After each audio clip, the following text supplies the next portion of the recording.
Hi guys, welcome back to the channel. Today on Alex Builds we are back with modelmodz Build a Delorean.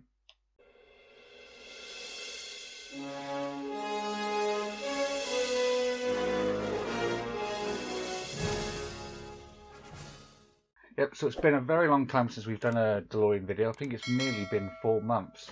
That's because we were waiting on this issue and a couple more issues. But yeah, they've all came, so we can crack on with the Delorean now. So let me show you what we're going to be doing in this one. So we are on issue 32, and that is the fuel tank and battery compartment. So we'll put this to the side, they're the parts. So yeah, basically we're going to take the battery compartment and put that inside the fuel tank.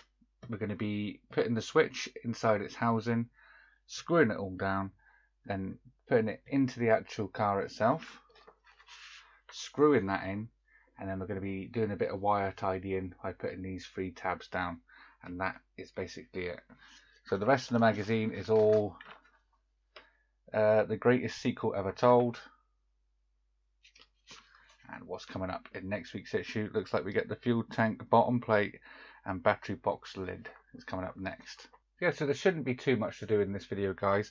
Yeah, if you were expecting a Terminator video today, I do apologise, but my news agent is shut for the next 3 to 4 weeks due to all the store closures, so I can't bring any videos for that at the minute, I'm afraid. Yeah, we've got a shed load of DeLoreans to do, so I can start bashing them out.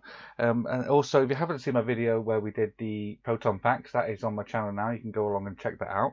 And I've also built a little custom rack for that. And yeah, I actually found something to use the actual sticker from issue 1 for. I didn't think I'd ever find anything to use that with, but I found something now. And I'm quite happy with it. It will hold all 4 proton packs just until we get the car all built and it can go in the back of the car. And then yeah, I'll probably get rid of it then. But yeah, I think it looks rather nice. So yeah, I'm happy with it. But yeah, without further ado, let's get these parts open and start building. Okay, so to start off with, we're going to need this big piece here first. This will be the actual fuel tank on the car itself.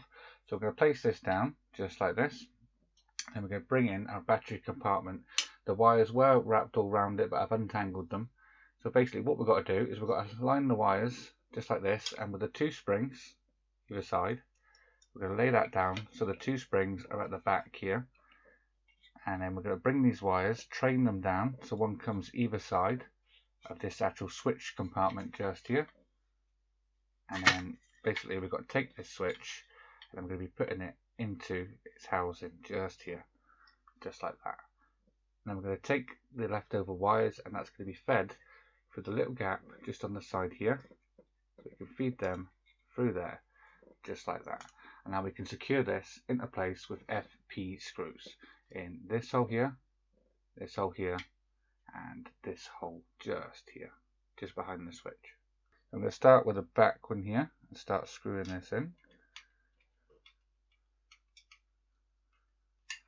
I actually didn't think I was ever going to get parts for this. Eagle must have been telling me they're out of stock everywhere. They cannot get them. So I was resigned to probably waiting another year or something like that for these parts to come in. And then with everything that's going on at the minute in the world, I was thinking, well, they ain't ever going to get them. But lo and behold, the other day, parcel came with 12 issues in it, so I was quite happy with that. And that's what you should have with them screws all in place. Here, here, and here.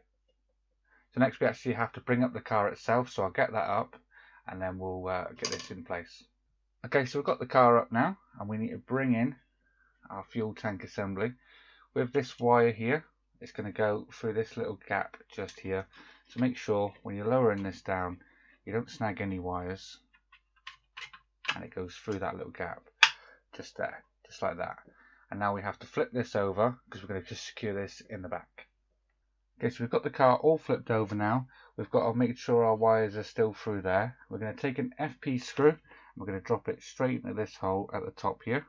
I'm holding it from underneath so it bites and pulls it up, just like that. And now we've got 2 more in these holes here. Again, these are FP screws, so underneath again. Better off doing it this way. That's better. It's just clipped into place for me.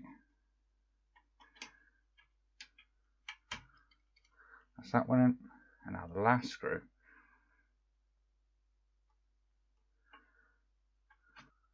Make sure they're all nice and tight, just like that. Now we've got to flip this back over again, and then we're going to do some wire tidying. Okay, so now we've got the car the right way back up, and now we're going to need these little clips. There's these little tiny little clips. So we're going to need all 3 of these, and what we're going to do is we're going to train this wire to the back here. We're going to lower it down, and we're going to secure it in place with these 2 pins here. There's 2 points here, and there's a point here as well. So I may start this end. So this end we're going to want the screw hole towards the inside. So it goes this way around. I'm going to secure that with a KM screw. So I'll get a KM screw ready because this want to pop out. Here we go. So push that back down, and we'll stick our KM screw in. I'm not going to tighten it up just yet. I'm going to get all 3 in. I'm going to train my wire in. This one wants to go the exact same way, so I'm going to do that the exact same way.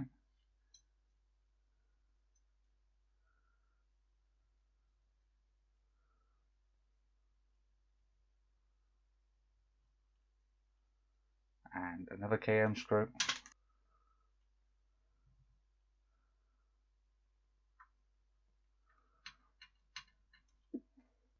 And now the very last little clip, we're going to drop that into place down here. And the very last KM screw, let's get that in. And we can tighten this up.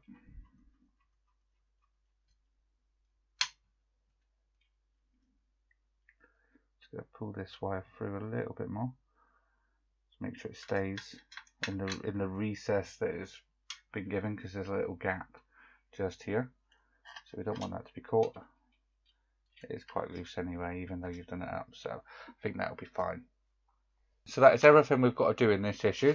So let's take a little reminder about what's coming up next time. Next time we've got the fuel tank bottom plate and battery box lid. That will be coming up very, very soon. This is also prime time because we've got our power supply and we've got our battery box just here. We can now, if you want to, you can head on over to modelmodz.com and you can pick up the power mods, and you can now install that into there. That's it for this issue, guys. Thank you very much for joining me. I do apologise again that there was no Terminator video today, but it's kind of out of my control a little with the my news agents being closed for the next 3 weeks, so we'll have to wait till then. They are going to stockpile them for me, so as soon as I get them, I will bash them out for you, and so we're all caught back up ready in time for the next one coming out. But yeah, if you are at the same stage as me, or you're just a little past me, make sure you do head on over to modelmodz and you can check out their power mod. I'll put a link in the description down below. It is a really good mod, and it's probably one of the essential ones to have in this build. It gives you the required proper required power that the batteries just won't give you. Yes. So if you want your thing to light up properly, especially if you're going for their flux capacitor and their Christmas tree mod, you will need the power mod to make it properly light up the way it's supposed to, the way it was designed to. So yeah, I'll leave a link for that in the description. So if you like this video, please give it a thumbs up, and if you haven't already subscribed, please remember to subscribe. Till next time, guys, thank you very much. Take care. Bye bye.